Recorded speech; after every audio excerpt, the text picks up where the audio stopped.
बिस्मिल्लाहिर्रहमानिर्रहीम। अस्सलाम वालेकुम। आज मैं आपको chickpea rajma salad with French dressing बनाना सिखाऊंगी।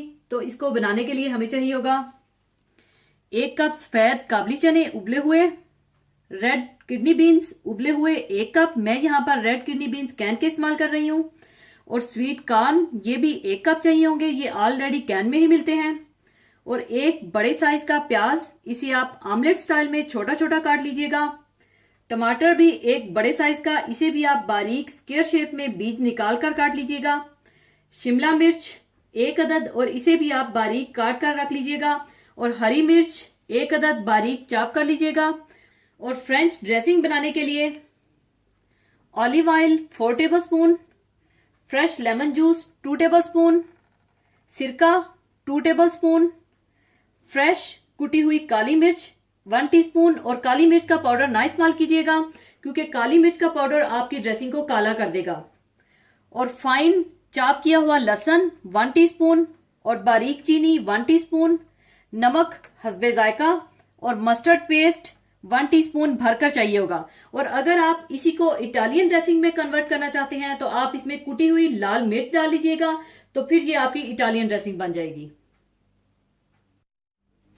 सबसे पहले आप रेड किडनी बीन्स, चने, स्वीट कॉर्न, प्याज, टमाटर और शिमला मिर्च एक बोल में डाल लें।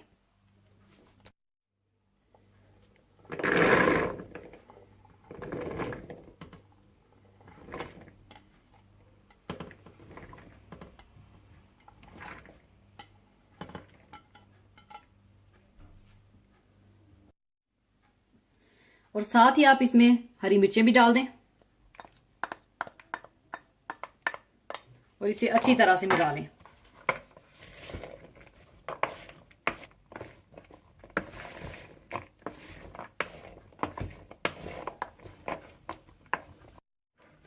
अच्छी तरह मिलाने के बाद अब मैं इसकी फ्रेंच ड्रेसिंग तैयार कर लूंगी।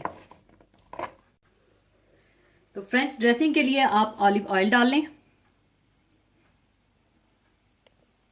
इसमें आप लेमन जूस,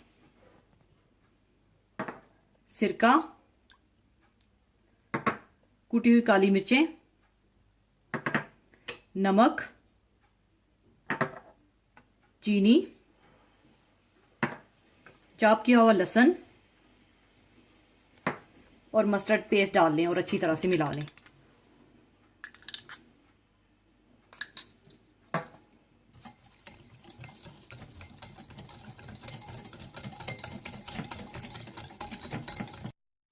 अच्छी तरह मिलाने के बाद आप ये फ्रेंच ड्रेसिंग सैलेड में डाल दें।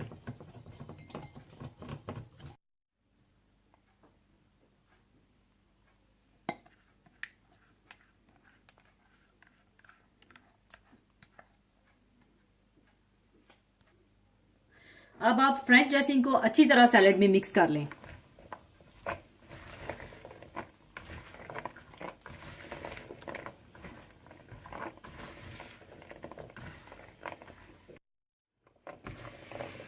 लीजिए, चिकपी राजमा सैलेड तैयार है। इसे अब मैं सर्विंग बोल में निकाल लूंगी।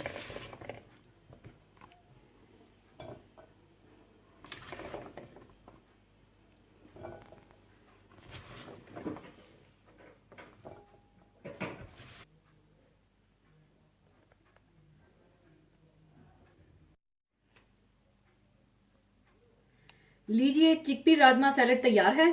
इस सैलेड को आप कोशिश करें कि फ्रिज में रखकर ठंडा करके सर्व करें। और अगर आप इसे गर्म सर्व करेंगे तो इतना मजा नहीं आएगा, इसलिए इसे आप चिल्ड सर्व करें। जरूर बनाइएगा। और जाने से पहले एक हदीसे पाक शेयर करना चाहूंगी। हदीसे पाक इस तरह से है।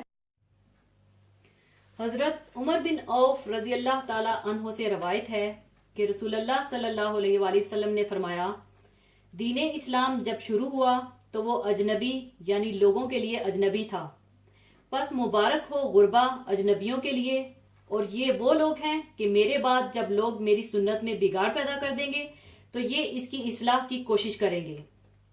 रसूल अकरम सल्लल्लाहु अलैहि वसल्लम के इरशाद का हासिल ये है कि जब इस्लाम की दावत का आगाज हुआ था और अल्लाह ताला के हुक्म से आप सल्लल्लाहु अलैहि वसल्लम ने अहले मक्का के सामने इस्लाम पेश किया था, तो इसकी तालीम, इसके अकायद, इसके अमाल और इसका निज़ाम जिंदगी लोगों के लिए बिल्कुल नामानूस और अजनबी था।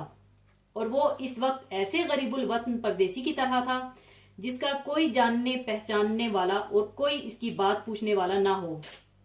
फिर रफ्ता रफ्ता ये सूरत हाल बदलती गई और लोग इससे मानूस होते रहे और इसको अपनाते रहे, यहाँ तक कि एक वक्त आया कि पहले मदीना मनवरा के लोगों ने इज्तिमाई तौर पर इसको सीने से लगाया।